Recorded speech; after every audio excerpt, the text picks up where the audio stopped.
ہم آج اس سیشن میں یہ دیکھیں گے کہ اسلام نے غلامی کے ادارے کو ختم کرنے کے لیے کیا کیا اقدامات کیے۔ یہ بات بالکل غلط ہے کہ ہم غلامی کی نسبت اسلام کی طرف کریں۔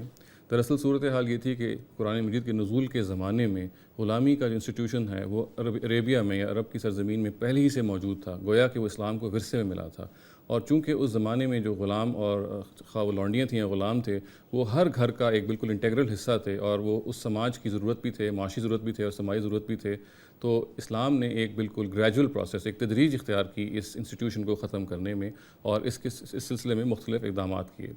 سب سے پہلے تو یہ کہا گیا کہ جو مکی صورتیں ہیں، جو بالکل ابتدائی مکی صورتیں ہیں، ان میں بڑی ایک اپیل کا انداز اختیار کیا گیا اور یہ کہا گیا کہ فک و رقبہ، یعنی گردنیں چھڑاؤ۔ اس لفظ کے اندر ایک اتنی اپیل موجود ہے مسلمانوں کے لیے کہ ان کو آپ سے آپ اس کے اندر ارج پیدا کی گئی کہ وہ آپ سے آپ غلاموں کو آزاد کریں۔ پھر اس کے بعد اگلا قدم اور اگلی بات یہ کہی گئی کہ غلاموں کو جب تک کہ وہ غلامی میں رہیں ان کو ایکول ٹریٹ کیا جائے، یعنی جو خود کھایا جائے ان کو کھلایا جائے، جو خود پہنا جائے ان کو پہنایا جائے، ان کے ساتھ ظلم نہ کیا جائے، ان کے ساتھ زیادتی نہ کی جائے، ان کو کوئی ایسا حکم نہ دیا جائے جو وہ کر نہ سکیں۔ اس کے بعد پھر یہ دیکھیے کہ قرآن مجید نے یہ بھی کیا کہ بعض جو جرائم ہیں جیسے ان انٹینشنل مرڈر ہے، قتل خطا ہے یا زہار ہے، اس میں جو کفارے کے طور پہ غلام کو آزاد کرنا بھی ایک جز قرار دے دیا۔ پھر چوتھی بات یہ کہی گئی کہ ذی صلاحیت لونڈی اور غلام ہیں ان کی آپس میں شادی کر دی جائے تاکہ وہ سماجی لحاظ سے بھی، مورلی لحاظ سے بھی باقی جو ممبرز آف سوسائٹی ہیں ان کے وہ برابر آ جائیں۔ اس سلسلے میں جو اگلی بات، یہ پانچواں قدم اٹھایا گیا وہ یہ ہے کہ مسلمان مردوں کو یہ کہا گیا کہ اگر وہ آزاد خواتین ان کو سے شادی کرنے کا ان کے پاس موقع نہیں ہے تو پھر وہ پاک باز مسلمان لونڈیوں سے شادی کر سکتے ہیں، اور اس سلسلے میں یہ کہا گیا کہ ضروری ہے کہ وہ مہر ادا کریں ان کو، تاکہ ان کو یہ احساس ہو کہ وہ ایک آزاد خاتون سے شادی کر رہے ہیں، ان کا سٹیٹس وہی ہے جو ایک آزاد خاتون کا ہے۔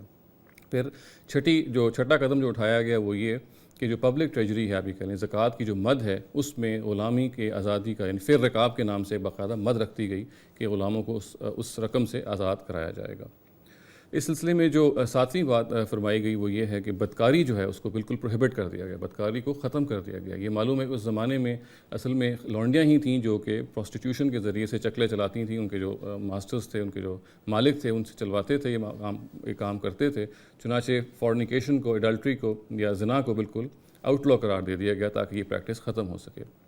اس سلسلے میں جو ساتویں بات کہی گئی وہ یہ ہے کہ غلام غلام ہیں اور جو لونڈیاں ہیں ان کے بارے میں جو نام ہم اختیار کرتے ہیں عربی زبان میں عبد اور امہ کا، اس کو ختم کر دیا جائے۔ غلام کو اس نام سے نہ پکارا جائے جیسے وہ پکارا جاتا ہے، بلکہ اس کو ایک آزاد شخص کے لیے اور ایک آزاد خاتون کے لیے جو نام عربی زبان میں موجود ہیں، جو فتح اور فتات ہیں، انہی سے ان کو بھی پکارا جائے تاکہ انسان کی نفسیات غلامی کے بارے میں تبدیل ہو۔ اس سلسلے میں جو نویں بات فرمائی گئی وہ یہ ہے کہ جنگی جو قیدی ہیں ان کو ہر حال میں آزاد کیا جائے۔ اس زمانے میں غلامی کا ایک بہت بڑا سورس یہ ہوتا تھا کہ جو لوگوں کو جنگ میں جو ان کے ہاتھ آتے تھے قیدی، ان کو پکڑ کے غلام بنایا دیا جاتا تھا۔ تو قرآن مجید نے سورہ محمد میں یہ ارشاد فرمایا کہ ہر حال میں قیدیوں کو خواہ فدیہ دے کے اور خواہ بغیر فدیہ کے ان کو آزاد کیا جائے گا۔ اور اس سلسلے میں جو 10ویں بات فرمائی گئی اور جو سب سے اہم بات ہے وہ مکاتبت کا قانون ہے، اور اس کا مطلب یہ ہے کہ ایک غلام یا ایک لونڈی اگر اپنے مالک کے لیے ایک اسپیسیفک ٹاسک ہے وہ کر دیتی ہے یا کچھ پیسے ادا کر دیتی ہے جو اصل میں یہ پروف کرتے ہیں کہ وہ معاشرے پہ کوئی سماجی کوئی فائنینشیل بوجھ نہیں بنیں گے، تو اگر وہ یہ کر دیتے ہیں تو پھر اللہ تعالیٰ نے حکم دیا کہ ہر حال میں پھر آپ ان لونڈیوں کو اور غلاموں کو آزاد کریں۔ یہ وہ احکامات ہیں جو اسلام نے زمانہ نزول قرآن کے زمانے میں مسلمانوں کو دیے تاکہ وہ اس غلامی کی انسٹیٹیوشن کو ختم کریں۔ اور جیسا کہ میں نے عرض کیا کہ یہ بالکل نامناسب بات ہوگی کہ ہم اسلام سے اگر غلامی کے معاملے کو ایٹریبیوٹ کریں۔ اسلام نے غلامی کو بہت تدریج کے ساتھ ختم کیا، تدریج کے ساتھ ایریڈیکیٹ کیا، اور اس کے لیے جو احکامات دیے وہ میں نے اس کی کچھ فہرست آپ کے سامنے پیش کی ہے۔ وآخر دعوانا ان الحمد للہ رب العالمین۔